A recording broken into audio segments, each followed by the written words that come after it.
بسم اللہ الرحمن الرحیم۔ شروع اللہ کے نام سے جو بڑا مہربان نہایت رحم والا ہے۔ ویڈیو دیکھنے سے پہلے تمام قابل احترام دوستوں سے گزارش ہے کہ میرے اس چینل کو لائک اور سبسکرائب کر کے اپنے محبتوں کا اظہار کیمنٹس میں ضرور کیا کریں۔ شکریہ۔ بچپن ایک ایسی یاد ماضی کی طرح ہے جو مستقبل کے ہر لمحے کے ساتھ ایک اندیکھے اثار کی مانند موجود رہتی ہے۔ انسان جتنا بھی ترقی کے منازل طے کرتا جائے، معیار زندگی بہتر بناتا جائے، بچپن کی یادیں انمول ہی ہوتی ہیں۔ مانا کہ جنریشن یہ فطرتی عمل ہے، جیسا 90-80 کی دہائی میں پیدا ہونے والوں کا شاندار دور تھا، وہ سکون 21ویں صدی خصوصاً دوسری دہائی میں پیدا ہونے والوں کو میسر نہیں۔ المیہ تو اس بات کا ہے کہ کتنی تیزی سے تبدیلیاں آئیں، رجحانات بدلے، کھیل تماشے بدلے، رشتوں کا مان، اقدار کا پاس، عزت احترام، مذہب کی حیثیت، روحانیت، سبھی کے معیار بدل گئے۔ گو کہ تبدیلیاں زندگی کا حصہ ہیں، مگر گزرا ہوا وقت ایک عجب سی کشش رکھتا تھا۔ پہلے کے بچپن کی خوشیاں بہت چھوٹی مگر بہت پرتاثیر ہوتی تھیں۔ پہلے تو راہ چلتے ہوئے سکے ڈھونڈ کر بھی کروڑوں کی سی خوشی ملتی تھی۔ 1 روپے کی 8 نارنگی رنگ کی ٹافیاں کس کس کو یاد ہیں؟ روپے کے 4 کریلا پاپڑ خرید کر لگتا تھا ساری دنیا خرید لی۔ BP سپسیر کو کھا کر لگتا تھا کوئی ولایتی چاکلیٹ کا مزہ ہے۔ مسجدوں میں لکڑی کی لمبی ریلوں کے ساتھ جھول جھول کر سبق یاد کرتے، قاری صاحب کی مار کھاتے ایک الگ سما ہوتا تھا۔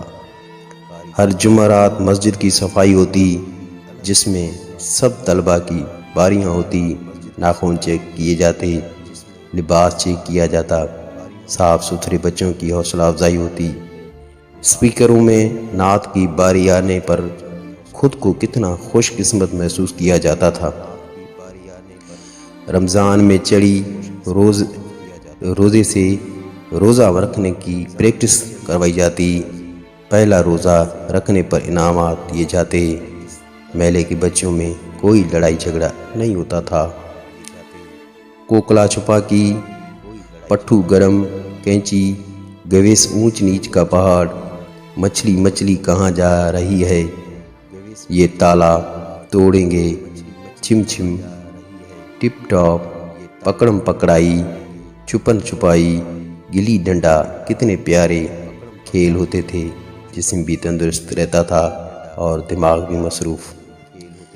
گورنمنٹ اسکولوں میں اساتذہ کی بہت عزت کی جاتی۔ استاد کے پانی مانگنے پر پوری کلاس اٹھ کھڑی ہوتی اور جس کی طرف استاد اشارہ کرتا وہ ہواؤں میں اڑتا محسوس کرتا۔ چاک سے گلاس دھو کر چمکا کر عزت سے پانی پیش کیا جاتا۔ چھٹی کے وقت استانی جی کا پرس اٹھا کر گاڑی تک چھوڑنا کتنا اچھا لگتا تھا۔ تب استاد کی کرسی پر بیٹھنے سے فیل ہونے کا ڈر رہتا تھا۔ کتنے ہی ایسے اندیکھے بے بنیاد تصورات تھے جو غلط کام کرنے سے روکتے تھے۔ تختیاں دھو دھو کر خشک خطی کی مشقیں لکھی جاتی، سلیٹی کی بھی اپنی اہمیت تھی۔ قلم خود تراشے جاتے، کتابوں میں مور کے پر رکھے جاتے، پینسل کے کوڑے سے ربڑ بنانے کی کوشش کی جاتی، PTV کے ڈراموں کا انتظار کیا جاتا۔